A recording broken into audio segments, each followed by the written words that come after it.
plaque parisienne. Son atypisme apportera dans les semaines et mois à venir de nouvelles réunions de concertation, je le sais, sur la réorganisation des services sous l'égide de M. Delpouech. À ce titre, le choix de ne pas tout bouleverser dans la précipitation, la volonté de repartir à zéro par une concertation renforcée avec tous, mais plus particulièrement avec les policiers de terrain concernés par la future transformation des services, sont à saluer.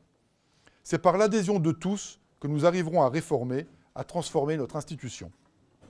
Cependant, la police de sécurité du quotidien ne pourra être une réussite qu'avec la mise en œuvre d'un préalable dans certains quartiers difficiles de notre pays, et notamment en Île-de-France.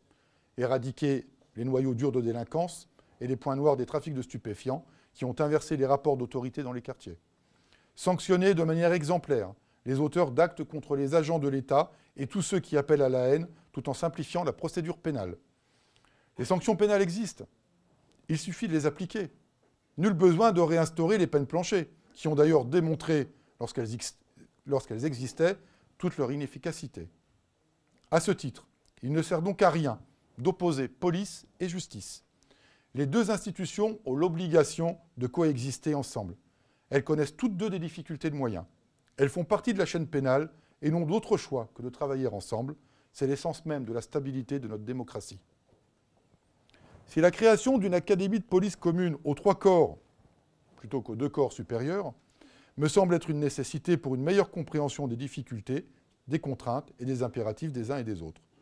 Je suis convaincu aussi que des stages pratiques pour les élèves magistrats, au sein des commissariats, et inversement pour les élèves policiers chez les magistrats, au cours de leur scolarité, est une nécessité afin de mieux se connaître et mieux se comprendre. Mais je n'invente rien. C'est un dispositif qui existait il y a très très longtemps et qui a été abandonné. Le préalable à la PSQ, c'est aussi associer tous les acteurs de terrain pour renouer les liens entre population et police.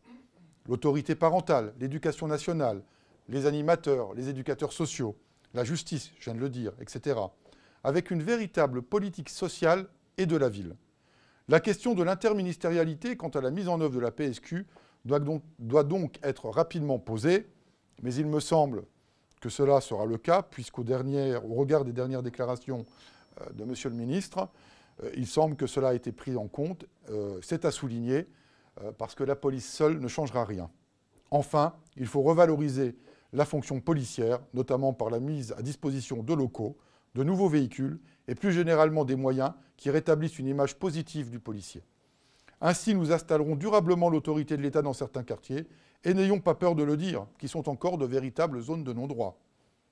Mais au-delà du fond, vous le savez, il y a aussi la forme pour mettre en œuvre ces réformes, et je le disais déjà tout à l'heure, et la forme, c'est gagner l'adhésion de l'ensemble des policiers concernés pour mener à bien la volonté politique.